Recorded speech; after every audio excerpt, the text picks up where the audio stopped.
Good evening. I know that many people are feeling fear and anxiety about the spread of the coronavirus. That's entirely understandable.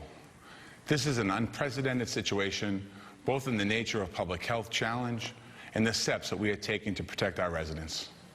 So tonight, I want to talk to you about what the city has done to be prepared, how we'll continue to work together to keep the people of Boston healthy and safe, and what this crisis demands of each and every one of us, individually, together, as we move forward. Make no mistake, this is a serious situation, but we are blessed in Boston with some of the world's brightest minds in medicine. Teams at City Hall and across our communities are working around the clock to plan and support every phase of life in our city. And I want you to know we are not powerless and you are not alone. Here are the facts. To date, 218 residents of Massachusetts have tested positive for the coronavirus. 42 of those cases are here in the city of Boston. Public health officials expect those numbers to increase in the near future. But with knowledge and collective action, we can slow that growth. The most common symptoms of the coronavirus are fever, coughing, and shortness of breath. Most people recover by managing their symptoms at home. If you think you're getting sick, isolate yourself from others and call your healthcare provider or call 311 to talk to the mayor's health line. But, and this is important, older adults and people of age are certain health conditions are at greater risk for severe complications, including pneumonia and bronchitis. Any one of us could put them at risk. That's why we're working so hard to slow the spread of this virus. And that's why we're asking every single resident to help, no matter your age or your health status. The actions of all of us take now will save lives. So keep thoroughly washing your hands and sanitizing your hands frequently throughout the day. Keep wiping down surfaces with disinfectant. Keep covering your cough and sneeze. And above all, avoid crowds, maintain a distance of at least 6 feet from other people, and stay home as much as possible. It's okay to go out for a walk and get fresh air to clear your mind. But remember, this is not a time for house parties, play dates, or visiting friends. We need everyone to limit their contact with each other right now. This is the social distancing that we're learning and practicing together as a city. It's a new situation for our city, but it's a known solution to the challenge we face. And I want to be very clear about how it works. Social distancing is not only for people in high-risk categories. This is everyone's responsibility because anyone can catch and spread this virus. It's especially important for younger, healthier people to think beyond your own personal concerns. Think instead of the power and the responsibility that each of us has to protect the people, especially the most vulnerable, we share with our city. You may have heard about flattening the curve. That's what this is all about. We will see numbers increase in the coming days. But we can prevent the kind of spike that could cause our health system to be overwhelmed. With social distancing, we can slow the spread and give our world-class medical providers the time and resources they need to treat everyone who needs care. We simply need everyone's help. And that's how we'll get through this. And that's how we'll get back to life and to a normal life in our city. And that's what we're doing right now. In the city of Boston, we've taken early and decisive action. The Boston Public Health Commission has been on this situation since early January, monitoring all cases, informing our response, and maintaining constant contact with our partners in government and in healthcare. To give us the ability to respond quickly with resources and coordination, we have declared a public health emergency in the city of Boston, joining similar declarations by the federal and state governments. To keep you informed and supported, we've created a webpage, boston.gov/coronavirus. And please share information only from trusted sources. To protect our communities, we canceled all city events involving more than 25 people, and all major sports organizations put their schedules on hold. To protect our children and all of our residents, we closed the Boston Public Schools.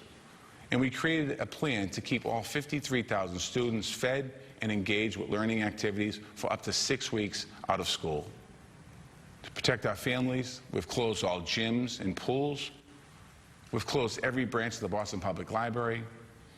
We have thousands of ebooks and audiobooks and movies free online for you. Visit bpl.org to learn more. To protect workers, we've ordered a pause to construction, with the exception of essential safety-related projects. We're lifting up regulations to allow restaurants to offer takeout and delivery services. And we're ready to help any establishment get set up with a delivery service. And at City Hall, we have employees on site who are critical to the operations of the city. We're going to keep picking up the trash and recycling. We're going to continue cleaning our streets, but we're not going to be ticketing or towing cars. We're going to keep cleaning our parks. We're going to keep coordinating our food access for our children and families.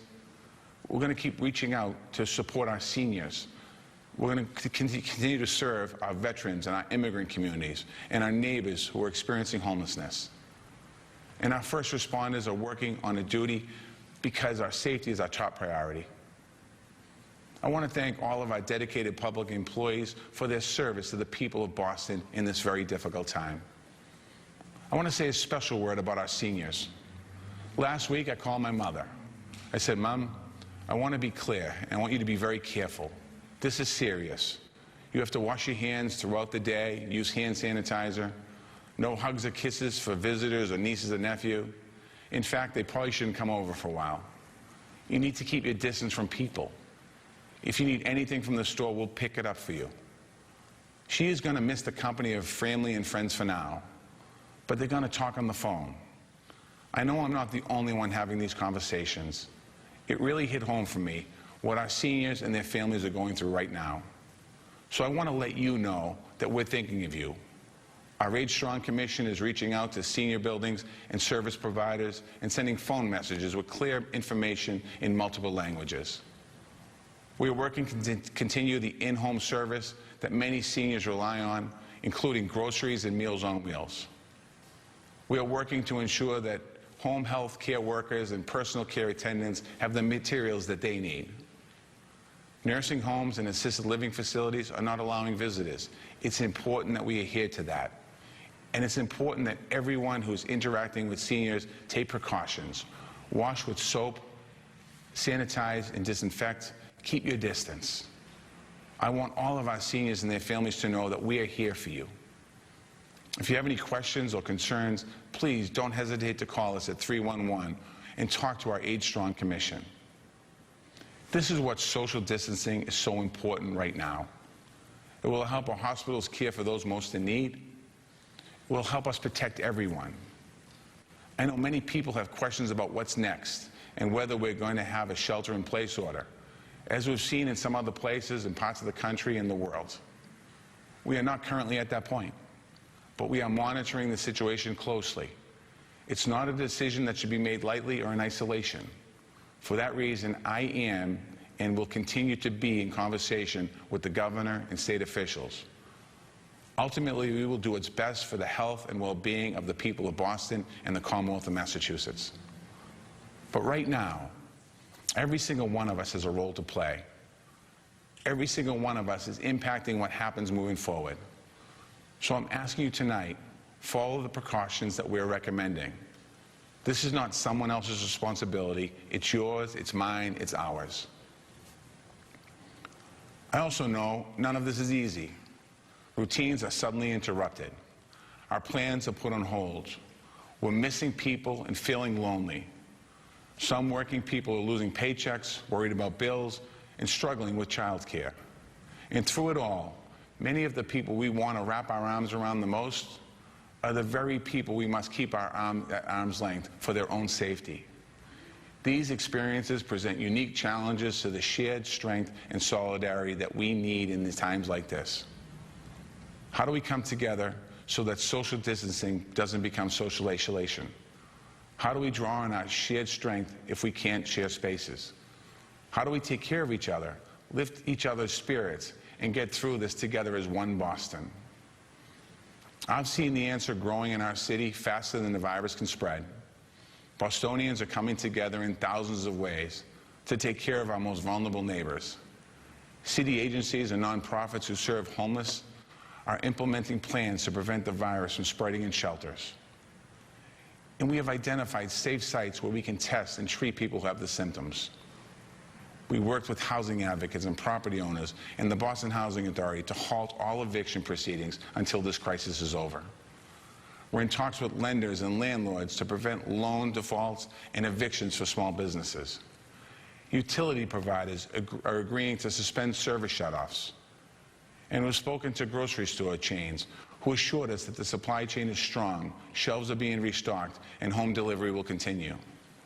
And I want to thank Stop and Shop for putting on special morning hours just for our seniors. I encourage all stores to do the same. Our school plan is bringing Chromebooks and internet access into the homes of thousands of children and families. Nonprofits and city agencies are mobilizing food access points all across our city. Every day, residents and small businesses are reaching out to my office and to their neighbors with the offer of food and resources. We've seen people postpone elective surgeries in order to free up hospital beds. We're watching workers take extra shifts to clean and sanitize workplaces and public areas. And over a dozen companies have come together with donations with the city to help us form the Boston Resiliency Fund, a resource to feed children and seniors, low-income workers, and families in need, and provide important child care service to first responders and home health care personnel who are staying on the job to protect us while their children are at home. In 24 hours, we raised over $10 million from nearly 500 donations. And our goal, with everyone's help, is to reach $20 million for the people of Boston. I want to encourage everyone to take the hope from this movement in our city, from this new chapter in the story of Boston. Anyone can be part of it, and everyone should be part of it.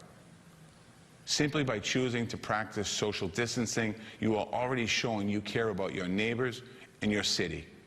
I want to thank you. And I want to encourage everyone to go one step further. Reach out to a neighbor, to a senior, to someone with a medical condition, to a parent with children, to anyone who could use a word of support or a connection to a resource.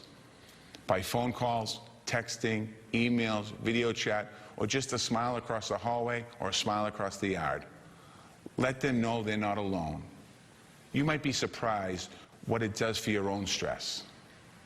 I learned in my own recovery that to keep your peace of mind, sometimes you've got to share it with someone else. And you get through anything one day at a time. Let's make those habits part of our new routine. We're going to be feeling socially and economic impacts of this crisis for some time. So we're going to keep relying on each other. These are not ordinary times in our city, but there's nothing ordinary about Boston. Bostonians are resilient, forged in hard times, and committed to a higher purpose. We are being tested again, but just look at who we are and the strength that we possess. We are medical professionals who heal and care for the sick. We are police, fire, and EMTs rushing to help whenever there's someone suffering. We are teachers and child care workers who devote their lives to our young people. We are veterans who made immense sacrifices for the greater good. We are construction workers who build our hospitals, our schools, our firehouses, our homes, our workplaces. We are custodians, park workers, grocery store clerks, small business owners, people suddenly on the front lines of a crisis, stepping forward without reservation to help. We are immigrants who survived long, difficult journeys. We are an LGBT community who showed us how to come together to fight an epidemic. We are people in recovery from addiction. We are people of faith. We are the seniors who paved the way for all of us. We are a city of miracles and comebacks. There's nothing we can't do when we stand together. We've faced frightening situations before, and we learned what it means to be Boston strong. That's the strength we need right now, and that's what's so meaningful about this fight. It's never been more clear. We need each other. We depend on each other. Every one of us has equal value. Every one of us has a purpose. Every single Bostonian has a role to play to do your part and defend our city. We've been knocked down before, but we always get back up.